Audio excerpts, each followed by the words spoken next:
What's up YouTube, I'm back with another great tutorial and this is what we're going to make today. But at first, big thank you to all the positive feedback on my last video. I didn't expect such a great response and welcome to everyone who's new to this channel. Today we are going through a Trance project. I challenged myself a little bit here and used only Ableton stock plugins so everyone can rebuild it without any problems. But of course you can download the full project file, including all the samples and effect racks, with the download link in the description. And if you like this kind of content, make sure you follow me on my socials, hit the subscribe button on YouTube, that would help me a lot. And now let's jump into the project. So for this Trance project we are in 144 BPM, which is rather a lower BPM for this genre, but it still works. And as you heard in the intro, there's not that many instruments and synthesizer playing in this track, so the vibe of the track really comes with the low end that also covers a lot of the mid frequencies and well-processed percussion sounds and drum sounds. And because we have not that many elements in this track, it's important that every group is well-processed and fits well in the mix. So let's start with the low end. As I mentioned, the low end in this track is very important and takes a big place in this track. So I built a low end group that's sounding like this.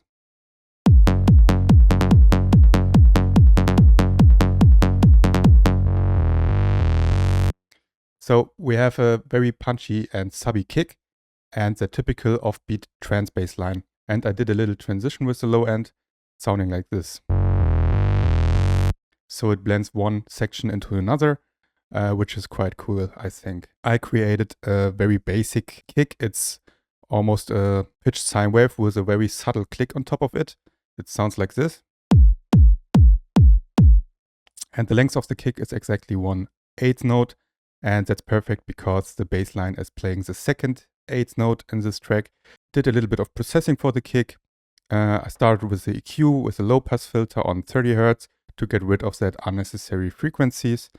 The down bass to give the kick more body on 10% drive, on 50% wetness, with a little bit of extra boom to help that sub being more present. The raw, I only boosted the high frequencies with 20% to help the transient or the click sound of the kick to cut through the mix.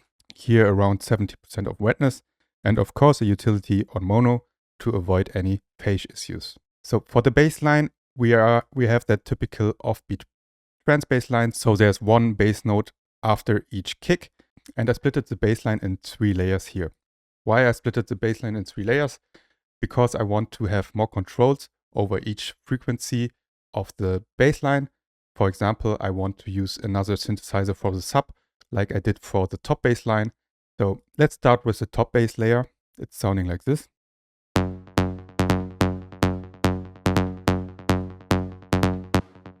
And the way I did that sound is with the wavetable, and I used 2 different oscillators. The first oscillator is a sharp saw wave, and the second oscillator is a more flattened one. And the way to achieve that pluggy trance sound is that you need to assign your frequency to an envelope. I used the envelope 1 here with a very short decay time, 356 milliseconds here. And then you need to assign the frequency to the filter 1. You can do that in the metrics tab here. And with the value here, you can decide how much the frequency opens along the way of the envelope here. For me, 58 works the best here, but you can do lower if you want a more muddy bass, and you can open it more if you want more transient and more click sound in the bass line. After that, you need to do a little bit of processing. Let me turn off everything so that we can hear the difference of each step. So started with a compressor here to get a little bit of extra gain.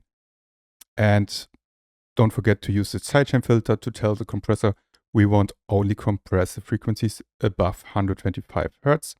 And now the bass sounds like this. So as you can hear, we helped the quieter parts to be more present and we increased the gain a little bit. After that, I put a saturation on it just to give the bass sound more texture, and the same thing goes for the raw. Here I boosted the low frequencies with 26%, the mid frequencies with 15%, and the high frequencies with 10%. And now the bassline sounds like this. So as you can hear, we slowly increasing the power of the plug bass or the top bass layer. After that, I put the multiband dynamics, and here I increased the input signal and the output signal of the high and the mid frequencies. The input gain knobs controls how much the signal is affected from the compressor, and the output knobs increasing the gain of each frequency. So after the multiband dynamics, the bass sounds like this. Without the multiband. So you can really hear we increase the high and the mids.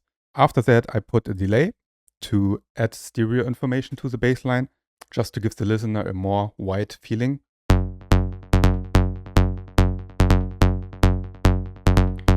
Be careful here, not overdo that. I used 12% of wetness and did a high cut here so that we are focusing on the mid frequencies. After that, I put a reverb with a slow decay time and 15% of wetness to add even more stereo to the top bass. And this is a good example why it's so important to split your bass signal into 2 or 3 parts, because you wouldn't be able to add delay or reverb to your sub bass because you want your sub to be in mono. And that's why it's a very good and important technique to split your bass signal. And after that, we did a EQ to cut out the low frequencies we don't want. For the mid bass, it sounds like this. I decided that the top bass is too weak in the beginning of the sound, so I tried to help the top bass being more present in the mix. I did the sound also in wavetable with the same saw wave, but this time I pitched an octave down and used a bigger high cut. A slower attack time for the envelope and a little lower value here because we just want the mid frequencies. After that, the same compression I did before, same saturation I did before, and with the wah I only boosted the low frequencies and the mid frequencies because we don't want and have high frequencies. After that, I put an EQ to cut out the frequencies below 100 Hz and above 800 Hz to only have that range. And this range is transitioning the sub bass to the top bass. The sub bass is sounding like this. And the way I did that sound is in operator. I used 2 oscillators here. The first oscillator is a basic sine wave with the sustain all the way up. And the second oscillator is a saw D wave to give the sub more texture. But be careful, you are losing a little bit of sub informations if you're laying a saw wave above a sine wave. You can hear the difference if I turn the oscillator 2 on and off. So here's without the oscillator 2. So as you can hear, we have only sub information, but I like to have more texture in the sub to have a more dirty bass line. So that's why I slowly increased the gain of the oscillator 2 to hear when the maximum is reached and that we not lose that much sub information. I turn it slowly in. And now it starts that we lose a little bit of the sub.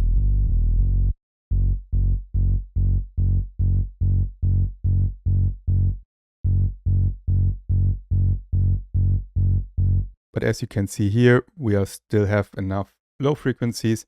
And for me, it sounds more warmer and gives that low end the dirtiness we need. For the processing, it's only a saturator and a EQ to set the low frequencies we want. I did a more open slope here for the frequencies because I had the feeling that if I do a steep slope, we are losing too much of that low frequencies. And that's it for the offbeat trance bass line. Let's hear it one time with the kick together.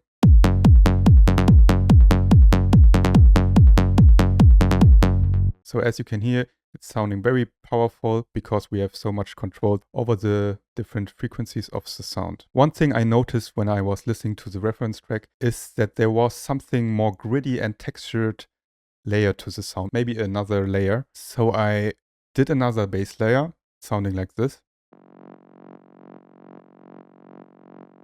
And here's that layer one time in context and one time without.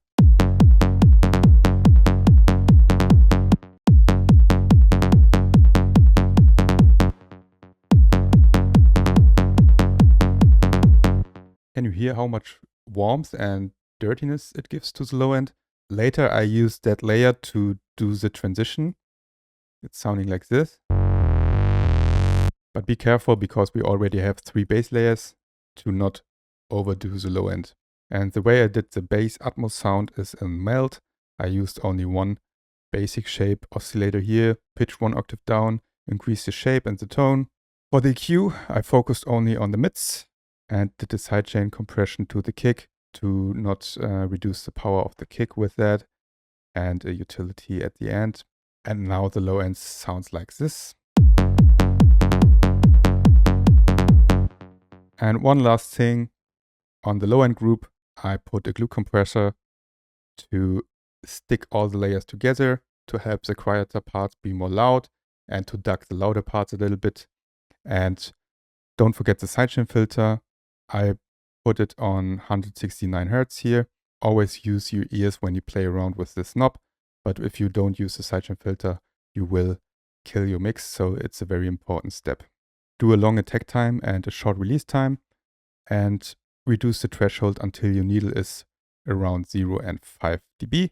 And if you have gain reduction, you can increase it with this makeup knob here to have the same loudness as before. And this is what we have for the low end.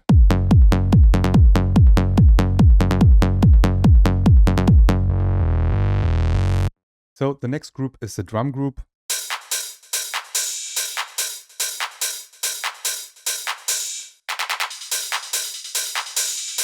So as you can hear, very simple, but we have a nice analog sounding drums and they are very powerful. And I started with the hi-hat, it's an open hat. Just did a basic low cut EQ here and a delay with a little bit of wetness to have a nice rolling feeling. And the second open hat is just the same open hat with a long reverb tail. Little bit of EQing here. For the head loop, I loaded a closed head into the simpler and also did a delay for that movement sound and a reverb to add more brightness to the sound. And for the MIDI notes, I did a 16 notes pattern and randomized the velocity a little bit to have not that static sound, or so that the hi-hat's sounding more natural. Together it sounds like this. And with the hi-hat. For the claps I used 2 909 claps here. One clap is higher and the other clap is more low. And together they're sounding like this. And as you noticed, after the clap sound, both claps have that reverb tail. And I had a problem here when I was mixing, because the reverb tail was lost in the mix. Let's hear the clap without processing in the full track. And now listen to the tail of the clap when I turn on the effects.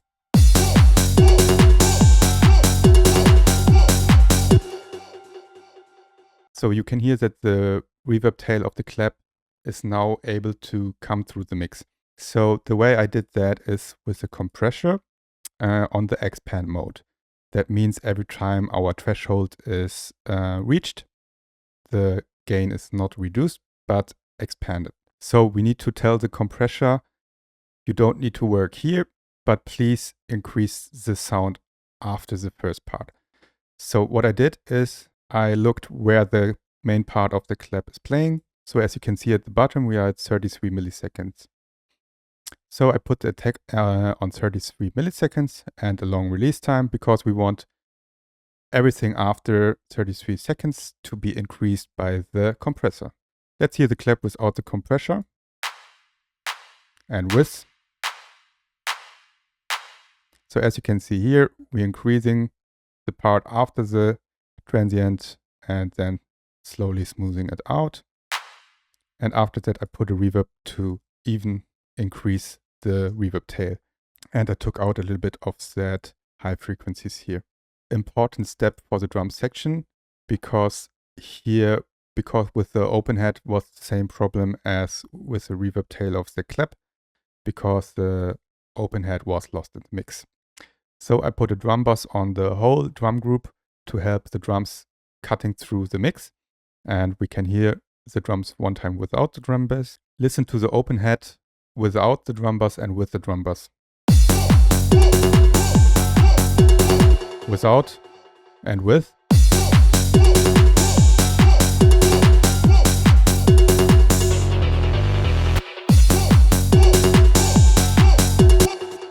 So as you heard, we really lost that open head in the mix, and the drum bass really helps to get the open head back. And that's it for the drums. So the next group is the percussion group, or cowbell group in this case. It's that iconic cowbell sound.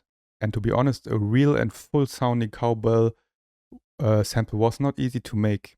But I found a very cool trick to make percussion sound more realistic. And this is the corpus Ableton effect. So without the corpus and with.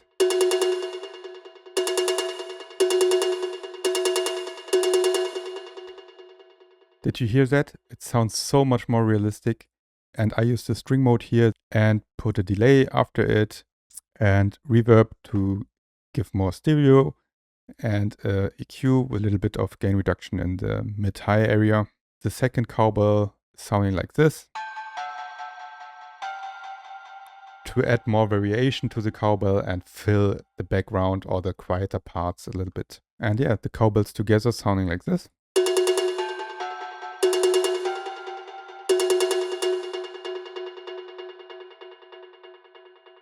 Also putting a limiter to the cowbell group to control the peaks of the cowbell sound. And if you like that cowbell sound, I made a little effect rack for you, so you can make your own grooves with the cowbell by just playing a few notes here.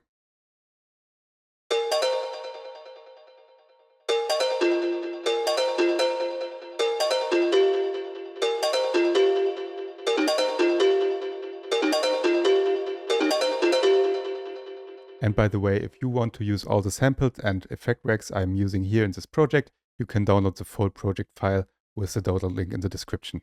The next group is the vocal group, and we have that vocal shot here, that male vocal shot, and it's sounding like this. And these vocal shots are very important because it helps the track to get more groove and more ambient feeling. The way I process that vocal is with the shifter to have a little bit of detune, and then we're focusing on the mid and high range with the EQ.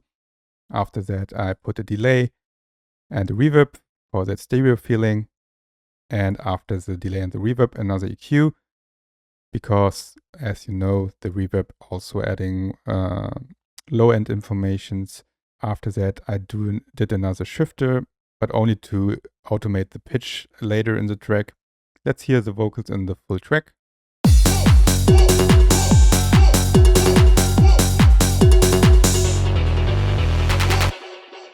The next group is the synth group, and here is not that much going on. We have that core sound in the second section of the track, and the core sound sounding like this.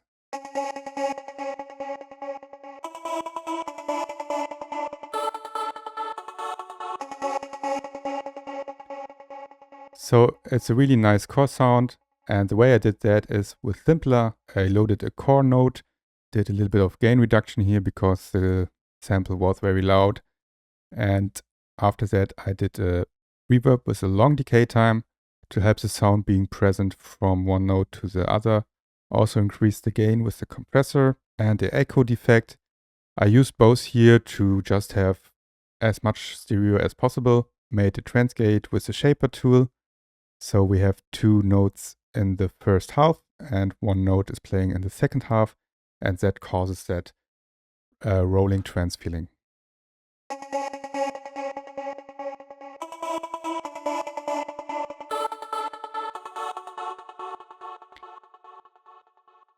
The second sound in the synth group is that transition sound, and it's playing with the bass Atmo and the sub bass together. So let's hear the transition synth one time solo. And with the bass and the sub bass, it sounds like this. So it's very powerful and blends one section into another.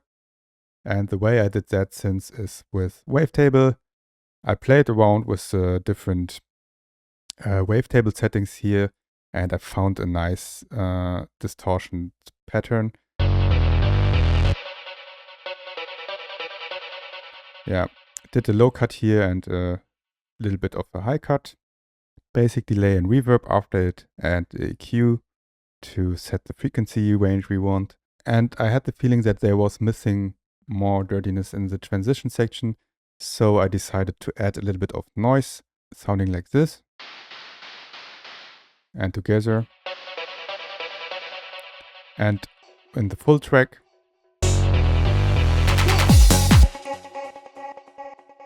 And the way I did the white noise is with the analog tool. And you have that noise section here. So I turned off the oscillator and used only the noise section, and then did a low cut. And that's basically it. So the last group in the track is the FX group. And this one is very simple, but also effective. So we're starting with the cymbal. And after that, sweep up. And then cymbal with the panned sweep down at the end. And for the second transition to the third section, we have a snare roll. So very basic but important FX sounds here. And yeah, that's it for the project. I hope you learned something out of this tutorial, and feel free to download the full project file with the link in the description. And of course, I would like to hear your feedback and questions in the comment section. And now we will listen to the full track. Thanks for watching, and see you in the next one.